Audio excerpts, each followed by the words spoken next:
വീടിന്റെ വാതിൽ തുറക്കരുതെന്നും ബാൽക്കണികളിൽ നിന്ന് ഒഴിയണമെന്നുമാണ് നിർദ്ദേശം നൽകിയത്. തുടർന്ന് 9:30 ചണ്ഡീഗഡിലും അംബാലയിലും പിന്നീട് ഉത്തരാഖണ്ഡിലും അപായ സൈറണുകൾ മുഴങ്ങി. ഉത്തരാഖണ്ഡിൽ ആശുപത്രികളിൽ കൂടുതൽ സൗകര്യങ്ങൾ ഏർപ്പെടുത്തി.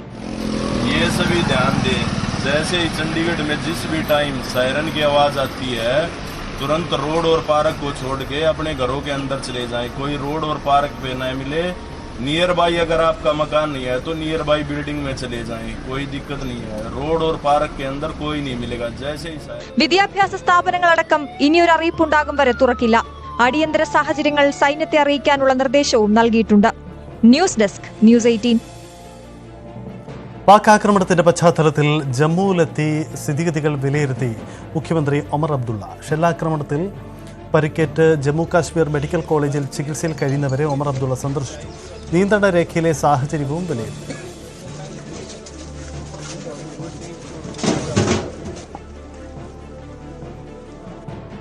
सबसे बड़ी बात तो यही कि उनके तरफ से जो सिविलियंस को निशाना बनाने की कोशिश की गई, जिस तरह जम्मू शहर पे उन्होंने ड्रोन का हमला किया, मुझे नहीं लगता है कि 71 वॉर के बाद कभी इस तरह जम्मू शहर को निशाना बनाया गया हो।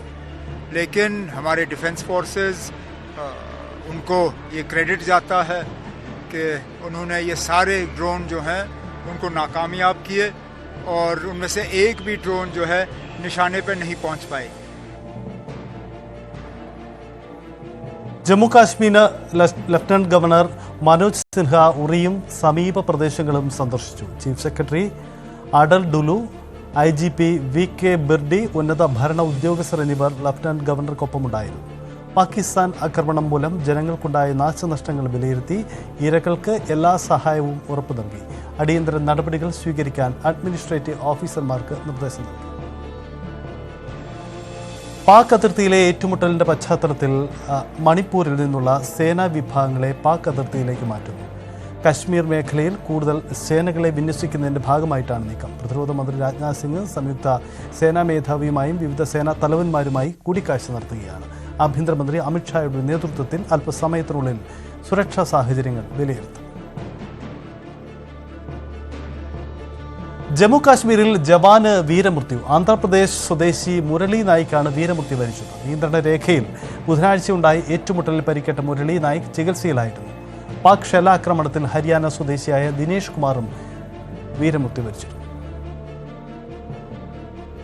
ഖലിസ്ഥാനെ മറയാക്കി പാകിസ്ഥാന്റെ വ്യാജ പ്രചരണം. സിഖ് ആരാധനാലയങ്ങൾക്ക് നേരെ ഇന്ത്യൻ സേന ആക്രമണം നടത്തിയെന്നാണ് പ്രചരണം. ഗുരുദ്വാരയിലും സിഖ് ദേവാലയങ്ങളിലും പാകിസ്ഥാൻ നടത്തിയ ആക്രമണം മറച്ചുവെക്കാനാണ് ഇതിലൂടെ ശ്രമിക്കുന്നത്. സുവർണക്ഷേത്രം ആക്രമിക്കാൻ ശ്രമിച്ച പാകിസ്ഥാൻ അത് ഇന്ത്യയുടെ തലയിൽ കെട്ടിവെക്കാനാണ് ശ്രമമെന്നും സൈന്യം അറിയിച്ചു.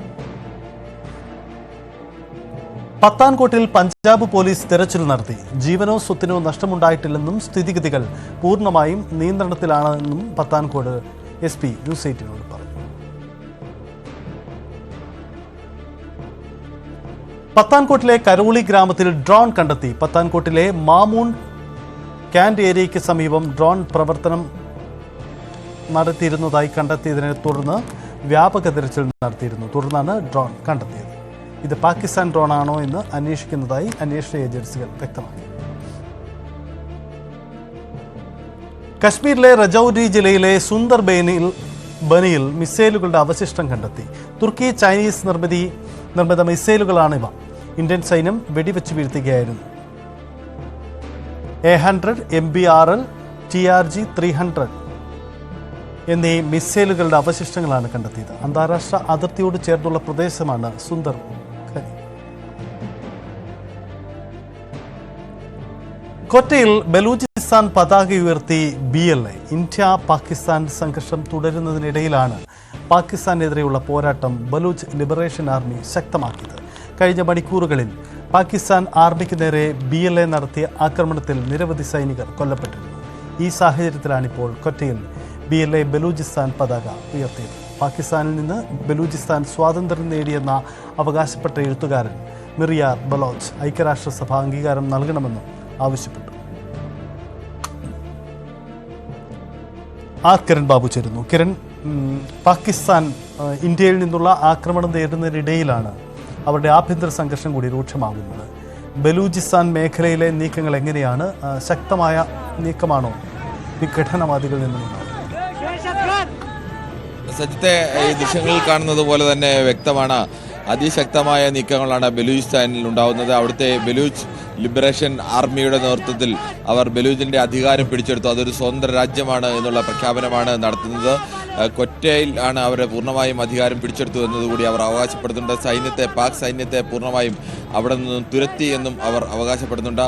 എന്തായാലും പാക് സൈന്യത്തിൻ്റെ പോസ്റ്റുകളും സൈനിക ശേഷികളും ഒക്കെ അവിടെ ഉണ്ടായിരുന്നു.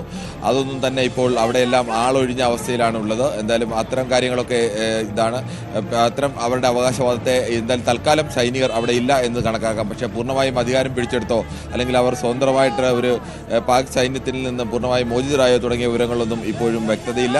പക്ഷേ എന്തായാലും അവിടെ നിന്ന് തൽക്കാലത്തേക്കെങ്കിലും സൈനികരെ മാറ്റാൻ ഈ ബലൂചിസ്ഥാൻ ലിബറേഷൻ ആർമിക്ക് കഴിഞ്ഞിട്ടുണ്ട് എന്നുള്ളതാണ്. അവിടെ വലിയ തരത്തിലുള്ള പോരാട്ടമാണ് നടക്കുന്നത്. കഴിഞ്ഞ ദിവസമാണ് 14 സൈനികരെയാണ് കൊല്ലപ്പെട്ടത്. അതിൽ 12 പേരെ ഒരു സൈനിക വാഹനത്തിൽ വന്ന 12 സൈനികരെ ഉഗ്രസ്ഫോടന ശേഷിയുള്ള സ്ഫോടക വസ്തുക്കൾ ഉപയോഗിച്ച് കൊലപ്പെടുത്തുകയായിരുന്നു. 2 പേരെ റിമോട്ട് കൺട്രോൾ ബോംബ് ഉപയോഗിച്ചാണ് കൊലപ്പെടുത്തിയത്. ഇതിൻ്റെയൊക്കെ ദൃശ്യങ്ങൾ പുറത്തുവിട്ടതും BLA തന്നെയാണ്. 5 മിനിറ്റ് നീളമുള്ള ദൃശ്യങ്ങൾ തന്നെയാണ് പുറത്തുവിട്ടത്. ഇതിൻ്റെ ആധികാരികത പരിശോധിക്കാം എന്നും BLA പ്രവർത്തകർ അറിയിച്ചിരുന്നു. എന്തായാലും അതിന് മാർച്ച് മാസത്തിലാണ് ഒരു ട്രെയിൻ തന്നെ ഇവർ റാഞ്ചി എടുത്തത്. അവിടെ കഴിഞ്ഞ കുറേ കാലമായി ബലൂച്ച് മേഖലയിൽ, പ്രത്യേകിച്ച് പാകിസ്ഥാൻ്റെ പടിഞ്ഞാറൻ മേഖലയാണ്. പടിഞ്ഞാറൻ മേഖലയിൽ ബലൂചിസ്ഥാൻ മേഖലയിലെ ഒരു വശത്ത് അഫ്ഗാനിസ്ഥാനും മറുവശത്ത് ഇറാനും അതിർത്തി അഫ്ഗാനിസ്ഥാനും ഇറാനും അതിർത്തി പങ്കിടുന്ന മേഖല കൂടിയാണ്. അവിടെയാണ് ഇപ്പോൾ ഒരു പ്രത്യേക രാജ്യം എന്ന നിലയിലേക്ക് വരുന്നത്. മിർ യാർ ബലോച്ച് എന്ന് പറയുന്ന ബലൂച്ചിലെ ഒരു പ്രധാനപ്പെട്ട സാംസ്കാരിക നായകനും കവിയും ഒക്കെ കൂടിയാണ്. ബലൂച്ചിൻ്റെ സ്വതന്ത്ര ബലൂച്ച് എന്ന ആവശ്യവുമായി ഉന്നയിച്ച് വാദിക്കുന്ന ഒരു പ്രധാനപ്പെട്ട സാംസ്കാരിക പ്രവർത്തനമാണ് അദ്ദേഹം. ഇപ്പോൾ പ്രധാനമന്ത്രി നരേന്ദ്രമോദിയെ ടാഗ് ചെയ്തുകൊണ്ട് ഒരു ആവശ്യം ഉന്നയിച്ചിരിക്കുന്നു. ഞങ്ങളുടെ രാജ്യത്തെ സ്വതന്ത്ര രാജ്യമായി അംഗീകരിക്കണം, അതോടൊപ്പം തന്നെ ഡൽഹിയിൽ അവരുടെ ഒരു എംബസി സ്ഥാപിക്കാനും ഇന്ത്യയുടെ ഒരു എംബസി കൊറ്റയിൽ സ്ഥാപിക്കാനും തയ്യാറാവണം എന്നതുകൂടി ആവശ്യപ്പെടുന്നു. അവർ കാണുന്നത് 1971 യുദ്ധത്തിൽ ഇന്ത്യ എങ്ങനെയാണോ പാകിസ്ഥാനിൽ നിന്ന് ബംഗ്ലാദേശിനെ വിമോചിപ്പിച്ചത്, അതുപോലെ തന്നെ ഇന്ത്യ ഇപ്പോൾ ബലൂചിസ്ഥാനെയും പാകിസ്ഥാനിൽ നിന്ന് വിമോചിപ്പിക്കാൻ സഹായിക്കണം എന്നുള്ള ആവശ്യമാണ് പ്രധാനമായും ഉന്നയിക്കുന്നത്. ഇന്ത്യക്കെതിരെ ഒരു ഭാഗത്ത് യുദ്ധത്തിന് കോപ്പുകൂട്ടുന്നതിനിടയിലാണ് അതിശക്തമായ രീതിയിലുള്ള ആഭ്യന്തര പ്രശ്നത്താൽ രാജ്യത്തിൻ്റെ തന്നെ ഒരു ഭാഗം, ഏകദേശം 3/1 വരുന്ന ഭാഗമാണ് എന്നതുകൂടി ആലോചിക്കണം. ആ ഭാഗം ഇപ്പോൾ നഷ്ടപ്പെടുമോ എന്നുള്ള ആശങ്കയിൽ കൂടിയാണ് ഇപ്പോൾ പാകിസ്ഥാൻ ഭരണകൂടവും സൈന്യവും ഒക്കെ നിൽക്കുന്നത്.